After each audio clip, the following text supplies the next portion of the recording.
Olá, turma! Vamos dar continuidade à disciplina de Mecânica dos Fluidos. Estamos na semana 7 e o assunto da aula de hoje é manometria. Esse é o roteiro da aula de hoje. Nós vamos falar sobre atmosfera, vamos conversar sobre o experimento de Torricelli, tipos de pressão que podem ser medidas, conversão de unidades de pressão, medidores de pressão e os manômetros de líquido. Depois a gente vai fazer alguns exercícios juntos também. O que é a atmosfera, né? Por que a gente precisa entender a atmosfera? Para entender a pressão atmosférica. A atmosfera, pessoal, é a camada de gases que envolve a Terra.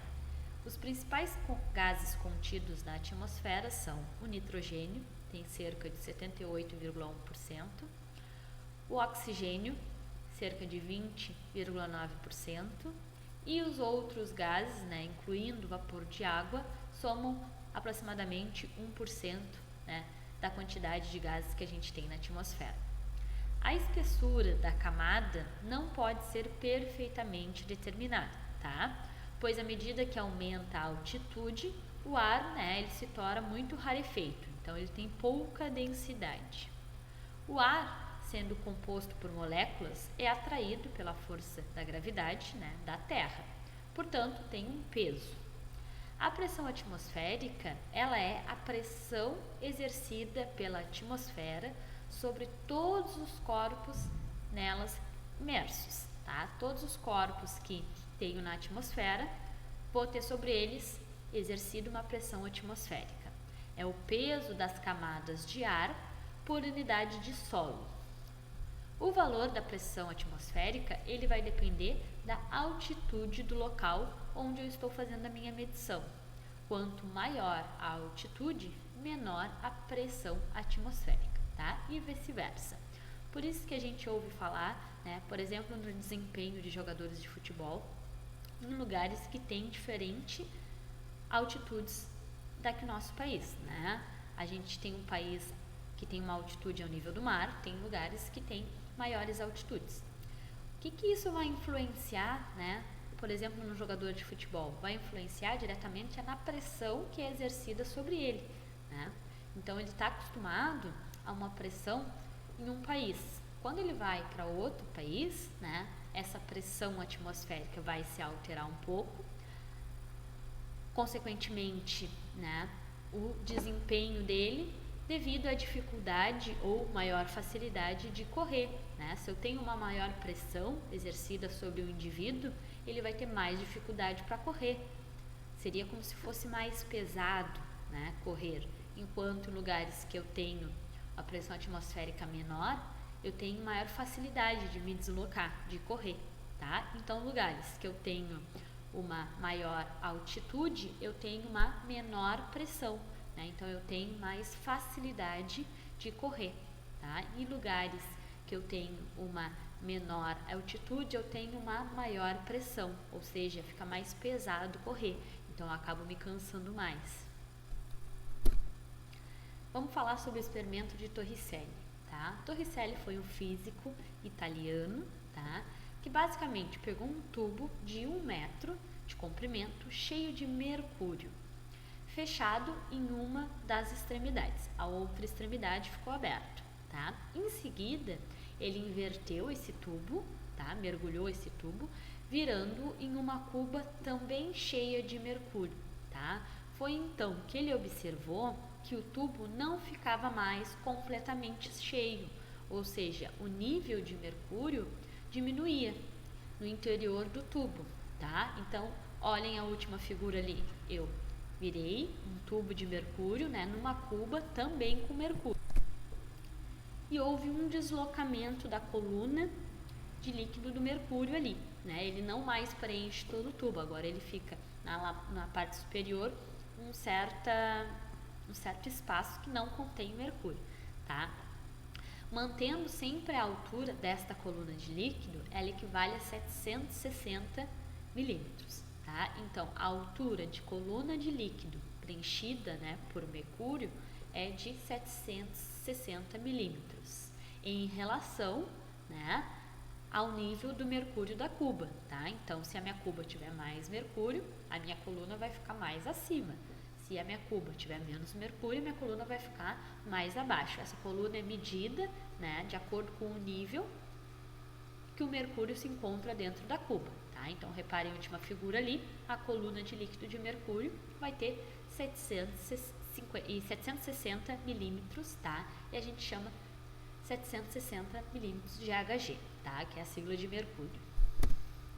Com essa experiência, a gente comprova então a existência de pressão atmosférica, que equilibra a coluna do mercúrio, né? Faz com que aquele mercúrio que eu tenho dentro da minha coluna não desça totalmente e passe para a cuba, por exemplo, pode até transbordar a cuba. Variações desse valor ocorrem de acordo com a altitude do lugar em que eu estou fazendo o meu experimento. Alguns lugares têm maior altitude, outros menor altitude, e isso vai influenciar diretamente, né, na altura da minha coluna de mercúrio. Mas o valor vai ser em torno de 760 milímetros de Hg, tá? Por exemplo, no nível do mar, quando eu tenho altitude zero, né, eu tenho exatamente 760 milímetros de Hg. No topo do Monte Everest, tá, em que é uma altitude muito mais elevada, eu tenho apenas 300 milímetros de Hg se eu fizer o mesmo experimento, né? Um tubo de 1 metro de comprimento de Hg mergulhado em uma cuba também com Hg, também com mercúrio, tá? Como a pressão atmosférica lá é diferente, é menor, porque o lugar está a uma altitude mais elevada, né? Eu tenho uma menor força exercida sobre o meu mercúrio, tá? Então, a coluna de Hg, ela acaba também sendo menor. Essa experiência pode ser realizada também com outros líquidos, certo? Sendo que a altura da coluna é inversamente proporcional à massa específica do líquido que eu estou fazendo o experimento, tá? A pressão atmosférica, 1 atm, né, equivale então, a partir daquele experimento que a gente viu que a coluna fica estabilizada quando submetida à pressão atmosférica em 760 milímetros. Então a gente pode dizer que 1 atm, uma atmosfera, vale 760 milímetros de Hg, de mercúrio, certo? Posso fazer esse experimento com água também. Só que a água tem uma massa específica muito menor que a do mercúrio, né? Qual é a massa específica do mercúrio? É em torno de 13,6, enquanto a massa específica da água é em torno de 1, né? Então, a coluna que eu vou ter de água para esse experimento, para ter esse equilíbrio, vai ser muito maior quando eu estou fazendo com água do que quando eu estou fazendo com mercúrio, tá? Enquanto 1 atm vale 760 milímetros de Hg, uma coluna com 760 milímetros de Hg, se esse experimento fosse feito com água, 1 atm equivale a 10,3 metros de água, né, de H2O. Então, eu teria que ter uma coluna muito comprida, com 10,3 metros de água, para ter o equivalente a 1 atm, uma atmosfera. Sobre os tipos de pressão que podem ser medidos, tá? Nós temos 3 tipos de pressão que podem ser medidos. São eles: a pressão absoluta, tá? A pressão absoluta, ela é positiva a partir do vácuo perfeito, certo? A pressão absoluta também pode ser escrita como pressão atmosférica do local mais a pressão manométrica, certo? Então, é uma escala de pressão em que a pressão positiva a partir do vácuo. Então, quando eu tenho o vácuo perfeito, aquela ali é a minha pressão absoluta 0, certo? É uma escala. Depois eu tenho a pressão manométrica. Pressão manométrica é a pressão medida em relação à pressão atmosférica do local, tá? É a pressão de vácuo. Quando eu tenho a pressão de vácuo, a pressão passa a ser negativa em relação à atmosférica. A pressão manométrica, então, é a diferença entre a pressão absoluta e a pressão atmosférica, certo? Então, anotem aí.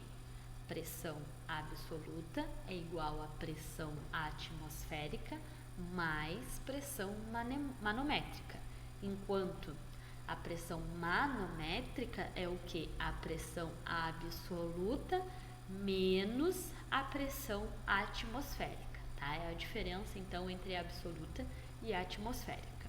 A pressão absoluta, gente, como ela é o ponto zero quando eu tenho o vácuo perfeito, tá? A pressão absoluta, ela é sempre positiva, é sempre um valor positivo, enquanto a pressão manométrica pode ser um valor positivo ou pode ser um valor negativo. O que vai determinar se essa pressão manométrica é positiva ou negativa? Se o valor da minha pressão manométrica for um valor maior que a pressão atmosférica, a minha pressão vai ser positiva. Se o valor da minha pressão manométrica for menor que a pressão atmosférica, eu vou ter um valor de pressão negativo, tá? Tenho ainda a pressão diferencial, né, que é o resultante dessas duas pressões, tá?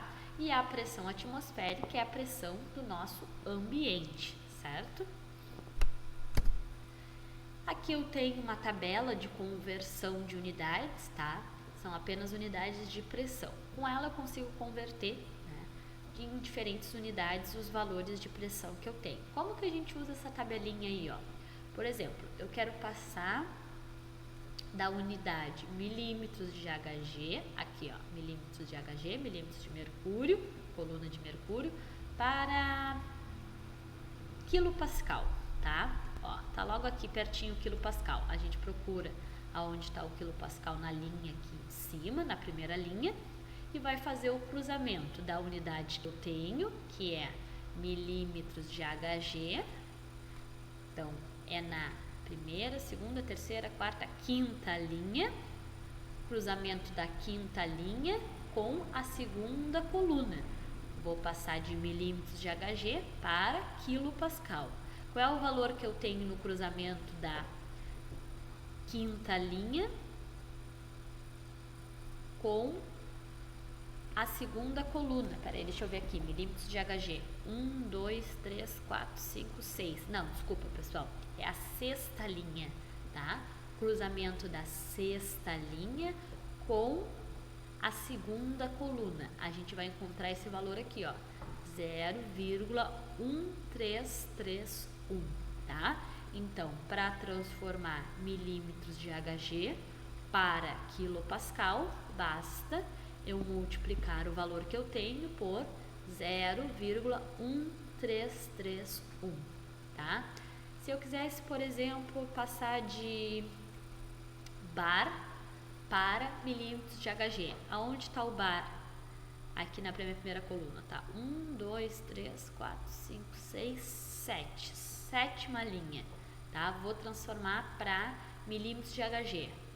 Aonde que está o milímetro de Hg? 1, 2, 3, 4, 5, 6, tá? Então, vou pegar a minha sétima linha, que é bar, que é a unidade que eu tenho, e quero transformar em milímetros de Hg, que é a sexta coluna. Então, vou fazer o cruzamento da sétima linha com a sexta coluna. O cruzamento da sétima linha com a sexta coluna dá esse valor aqui, ó. 750,0600, tá? Então, vou pegar esse valor aqui, é 750,0600, vou multiplicar pelo valor que eu quero converter, tá? Então, passando de bar para milímetros de Hg, faço o cruzamento da linha com a coluna e a multiplicação, né, do valor que eu tenho e desejo transformar a unidade com o valorzinho aqui de cruzamento da minha tabela, tá? Isso me permite mudar entre qualquer uma dessas unidades de pressão. Vamos falar sobre os medidores de pressão, tá? Tenho, por exemplo, os manômetros, são medidores de pressão utilizados para indicação local da pressão, tá? Medição da pressão naquele ponto onde eu desejo medir. Eles podem ser manômetros de líquidos ou manômetros tipo elásticos, certo? O que são os manômetros de líquidos? São aqueles que utilizam um líquido como meio para medir a pressão, tá? Que é o que a gente mais vai exercitar. Também tem os manômetros elásticos, são aqueles que utilizam a deformação de um elemento elástico como meio para medição, tá? Vamos falar sobre os manômetros de líquido, tá? É um instrumento de medição e indicação da pressão local com base na equação manométrica, tá? Basicamente é um tubo de vidro com área uniforme, uma escala também uniforme e um líquido, né, de enchimento. Vou utilizar algum líquido que eu conheça as características, tá? Características como, por exemplo, a massa específica. A água destilada e o mercúrio são os líquidos mais empregados, tá? Pois devem ter baixa viscosidade e não serem voláteis, tá? Voláteis são líquidos que se evaporam com facilidade durante a medição, tá? Por que água destilada? Porque quando eu digo que a massa específica da água é 1, é da água mesmo, tá? Então eu uso a água destilada, não posso, por exemplo, utilizar a água da pia. A água da pia não é uma água pura, eu tenho outras substâncias, tá? Que são acrescentadas na água para fazer, por exemplo, a purificação, fazer com que ela fique cristalina, tá? Limpa, para não ter nenhum tipo de bactéria ou fungo. Então essa água que a gente tem da torneira não é água pura, tá, gente? Então é uma água com outros elementos oriundos de tratamento. Devido ao peso específico do líquido e à fragilidade do vidro, né, não se encontram no mercado manômetros de líquido com altura de coluna superior a 2 metros, tá? É difícil eu ter um manômetro de vidro com uma coluna de vidro maior que 2 metros, acaba se tornando muito frágil. Então, no mercado é o maior tamanho que eu encontro. São utilizados apenas para baixas pressões. Formação do menisco. O que é o menisco, gente? Causado devido ao fenômeno da capilaridade, tá? Causado pela tensão superficial, que é a tensão, tá, do escoamento da substância com o corpo, com o recipiente, certo? Pela reação entre a adesão do sólido e do líquido, né? Quando eu escoo um líquido dentro de um recipiente, né, eu vou ter ou uma maior adesão ou uma baixa adesão, depende do meu líquido, né, das propriedades dele, também depende da superfície do meu recipiente, né, se ela é lisa ou se ela é rugosa. A água, a adesão maior que a coesão, tá? O que é a coesão? A separação do líquido com o sólido, enquanto a adesão é a união do líquido com o sólido, tá? A água tem uma adesão maior que a coesão, tá? Ou seja, o líquido molha o sólido e a tensão superficial obriga o líquido a subir, tá? Então, como eu tenho uma alta adesão, as paredes aqui, ó, acabam se juntando mais ao líquido e eu tenho essa forma côncava, tá? Ela não fica exatamente plana, eu tenho que esperar um certo tempo para estabilizar e ficar uma superfície plana, tá? Inicialmente, quando eu boto, eu tenho uma superfície com uma geometria côncava. Já o mercúrio, ele tem uma maior coesão do que adesão, tá? Então ele tem facilidade de não se juntar ao sólido, né? Então ele cria essa característica aqui, ele passa a ser convexo. Então também tem que esperar um certo tempo para eu ter uma superfície plana, né? Em seguida que eu despejo o mercúrio, inicialmente eu vou ter essa geometria aí na superfície do meu líquido, uma geometria convexa, tá? Onde no interior eu vou ter uma altura maior de coluna de líquido que na extremidade aqui na parede do meu recipiente. Eu tenho manômetros tipo de coluna, tipo U, tá? Tem mais de um tipo. Todos têm essa geometria no formato de U. O que vai variar é como é feita a medição, tá? O tipo A ali, ele tem o zero da escala no mesmo plano horizontal que a superfície do líquido quando as pressões são iguais, tá? A superfície do líquido, ela vai descer do lado de alta pressão, né? O líquido vai se deslocar e a leitura é feita somando a quantidade deslocada à parte do zero dos dois lados, certo?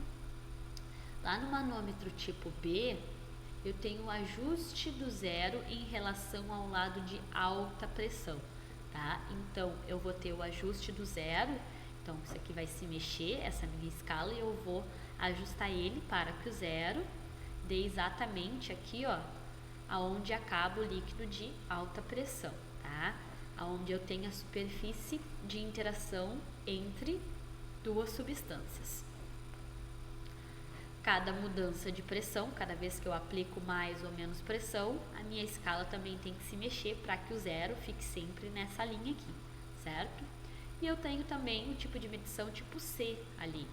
A pressão é a diferença entre as superfícies do lado de alta e de baixa, tá? Ou seja, a pressão vai ser medida na superfície, tá? Vou medir essa coluna aqui, essa diferença de coluna aqui.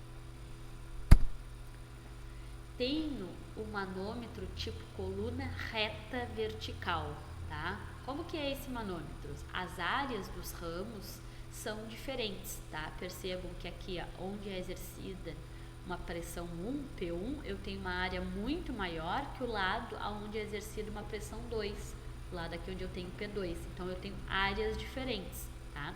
Pois a maior pressão é aplicada no lado de maior área. Quando eu vou aplicar uma maior pressão, vai ser no lado de maior área, provocando um pequeno deslocamento de líquido lá no lado onde eu tenho a pressão 2, né? Então, eu submeto uma pressão aqui em 1, onde eu tenho uma maior área, e aqui essa minha coluna de líquido também vai se deslocar devido a esse aumento da pressão. O deslocamento no outro ramo é maior, né? Então, por mais que eu desloque um pouquinho só do lado onde eu tenho uma área maior, como no lado direito eu tenho uma área menor, né? Se deslocar um pouquinho de líquido da área maior, eu vou enxergar de uma forma mais nítida do lado de área menor, né? Porque a quantidade de líquido que foi deslocada é a mesma.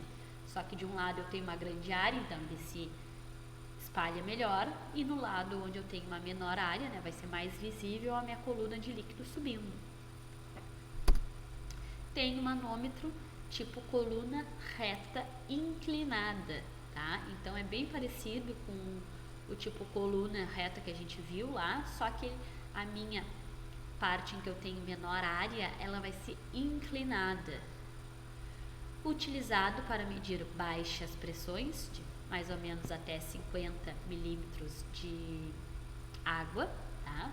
Sua construção é feita inclinando um tubo reto de pequeno diâmetro, de modo a medir com boa precisão, né, pressões em função do deslocamento do líquido dentro do tubo.